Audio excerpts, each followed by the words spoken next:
तारिक पलती नून league ऐं हयात Masood committee छॾे PP में शामिल थी विया।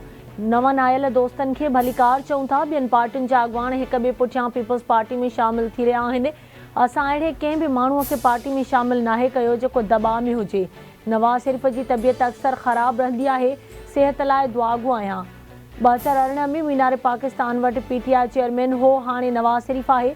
मीनार पाकिस्तान वटि जेका फिल्म हली रही आहे उहो स्क्रिप्ट साॻियो आहे।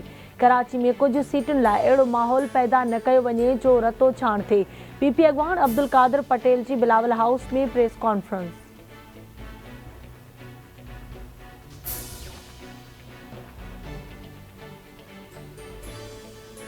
निगरान वॾे वज़ीर जस्टिस रिटायर्ड मक़बूल बाकर IBA यूनिवर्सिटी सखर में लिटरेचर फेस्टिवल जो इफ़्तिताह करे छॾियो। पाकिस्तान लिटरेचर फेस्टिवल सखर असां लाइ क़ौमी सुञाणप लाइ पुल जो किरदारु अदा कयो। लिटरेचर फेस्टिवल क़ौम लाइ जटरादार जज़्बे जो सबूत आहे। फ़न सक़ाफ़त ऐं अदब जे धागे में असांजी क़ौमी सुञाणप ठाही वई आहे। हिन वक़्तु क़ौम अंदरूनी ऐं परॾेही चैलेंजिस खे मोह ॾेई रही आहे। निगरान वॾे वज़ीर जस्टिस रिटायर्ड मक़बूल बाकर जो तक़रीब खे ख़िताब।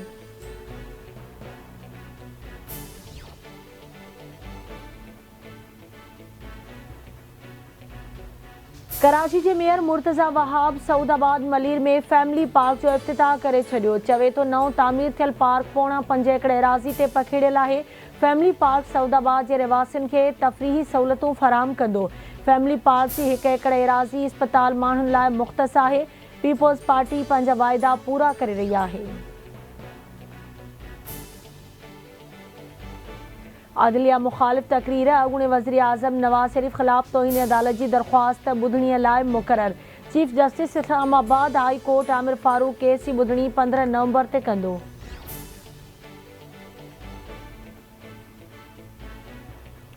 सुप्रीम कोर्ट में नेब तरमीमुनि जे फ़ैसिले ख़िलाफ़ इंट्रा कोर्ट अपील ॿुधणीअ लाइ मुक़रर।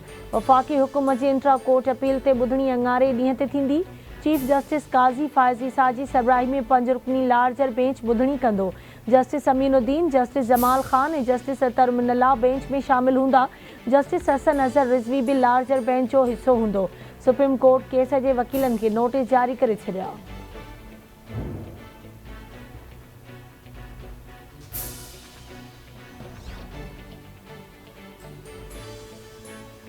निगरान वज़ीर आज़म अनवारुल हक काकड़ सूमर ॾिहाड़े ते वफ़ाक़ी काबीना जो इजलास तलब करे वरितो।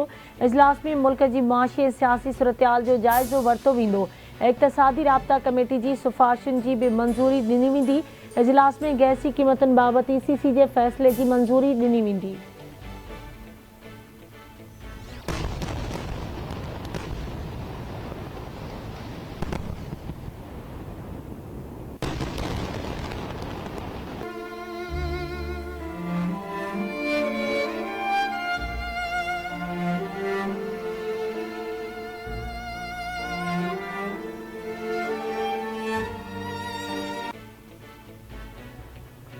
इसराइल जी ग़ज़ा ते शदीद बमबारी वॾे पैमाने ते शहादतुनि जो ख़दशो।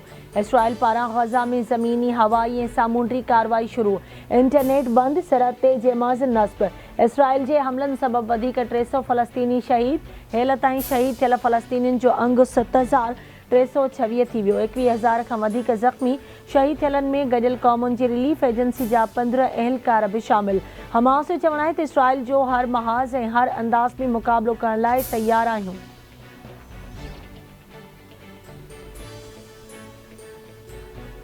ग़ज़ा में इसराइल जी ज़मीनी कार्रवाई ख़िते लाइ तबाही साबित थींदी। सऊदी अरब अमरीका खे वार्निंग ॾेई छॾी। न्यूयॉर्क टाइम्स जी रिपोर्ट मूजिबि सऊदी अरब जे मलदारनि सीनियर अमरीकी उहिदेदारनि सां ॻाल्हियूं कंदे ॿुधायो त अहिड़ा क़दम ख़तरनाक साबित थी सघनि था।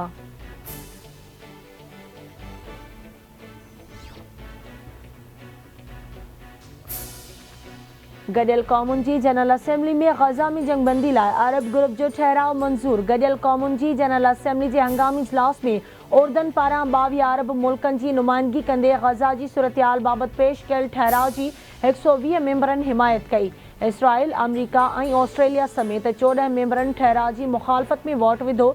जर्मनी, इटली ऐं बर्तानिया समेत 45 मेंबर ग़ैर हाज़िर रहिया।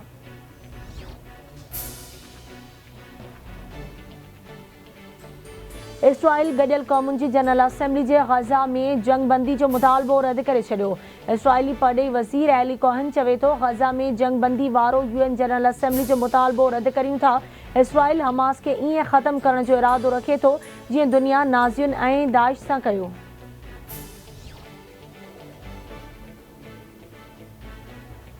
इसराइल जी फ़ौज गज़ा जे आम शहरनि ते हमला करे रही आहे। इसराइल गज़ा ते हमला फ़ौरी तौर ते बंदि करे फ़लस्तीन में इसराइली जारीअ जी मज़म्मत करियूं था।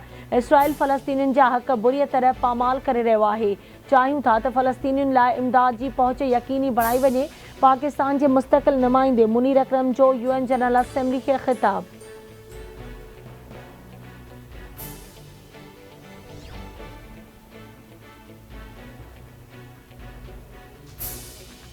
गडियल क़ौमुनि जे सेक्रेटरी जनरल अंतोनियो गुतरेस हिकु भेरो ॿीहर गज़ा में जंगबंदी जो मुतालबो करे छॾियो। चवे थो गज़ा में ज़िंदगी बचाइण वारे सामान जी पहुच खे यकीनी बणाए वञे।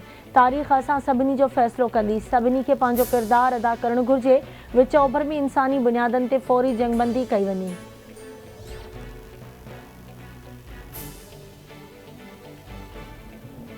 इस्लामी सहकार तंज़ीम जो आलमी धुरियुनि खां गज़ा में इसराइली जारियत बंदि कराइण जो मुतालबो।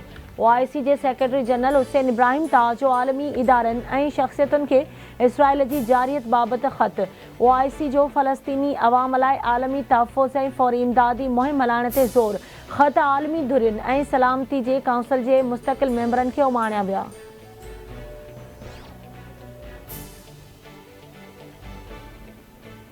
सिंध हाई कोर्ट में ॿिनि ॿारनि समेत ॿियनि गुम थियलनि जी बाज़ियाबी बाबति दरख़्वास्तुनि ते ॿुधणी। अदालत जो सिंध जे घरू खाते जे रिपोर्ट ते अदम इत्मिनान जो इज़हार। 2 नवंबर ते घरू सेक्रेटरी ज़ाती हैसियत में तलब। अदालत जबरी गुमशुदगी जी निशानदही ऐं घर भातियुनि खे मुआवज़ो ॾियण बाबति रिपोर्ट तलब करे वरिती। वफ़ाक़ी घरू सेक्रेटरी खां बि रिपोर्ट तलब। अदालत जो गुम थियल माण्हुनि खे हर मुमकिन सूरत में बाज़ियाब कराइण जो हुकुम।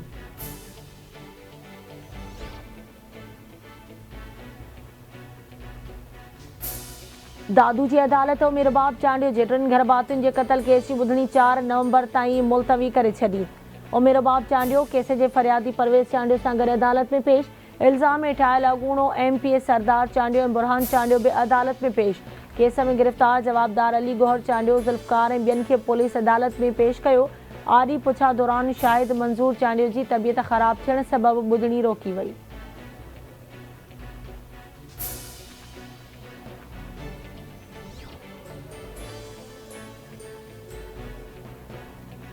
सखर जे डिस्ट्रिक्ट एंड सेशन कोर्ट में क़ौम परस्त अॻवाननि ख़िलाफ़ केस जी ॿुधणी।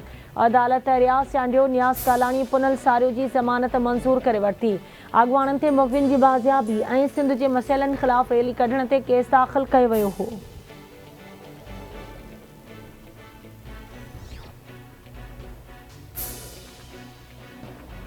खैरपुर में इकनॉमिक थाणे जी हद में हथियारबंदनि जी फायरिंग एहलकार समेत 2 ॼणा मारिजी विया।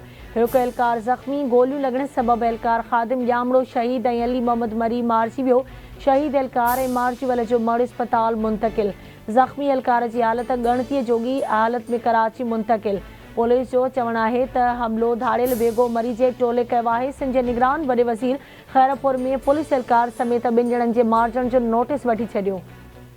जस्टिस रिटायर्ड मक़बूल बाक़िर पारां IG सिंध पुलिस रफ़त मुख़्तार खां रिपोर्ट तलब।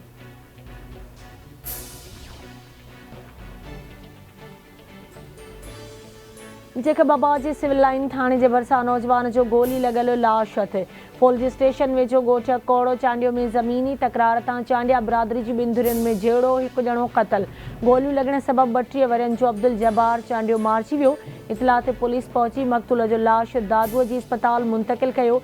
सिजावल में बेलो थाणे जी हद में मला ऐं बिजोरा बिरादरीअ में जहिड़ो हिकु ॼणो क़तल 4 ज़ख़्मी। गोलियूं लॻण सबबि अब्दुल्ला मला मारिजी वियो। लाश ऐं ज़ख़्मी अस्पताल मुंतक़िल।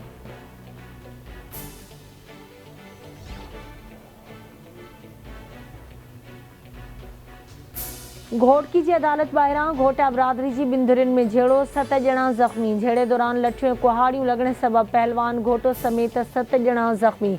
पुलिस पहुची हिकु ज़ख़्मी खे अस्पताल मुंतक़िल कयो। ॿिया लॉकअप। सिजावल भरिसां घोट शेर हालो में बिजोरा ऐं मला बिरादरी में ॿीहर जहिड़ो 10 खां वधीक माण्हू ज़ख़्मी। झेड़े दौरान लठियूं कुहाड़ियूं लॻण सबबि बिजोरा बिरादरी जा 10 खां वधीक माण्हू ज़ख़्मी, इस्पताल मुंतक़िल।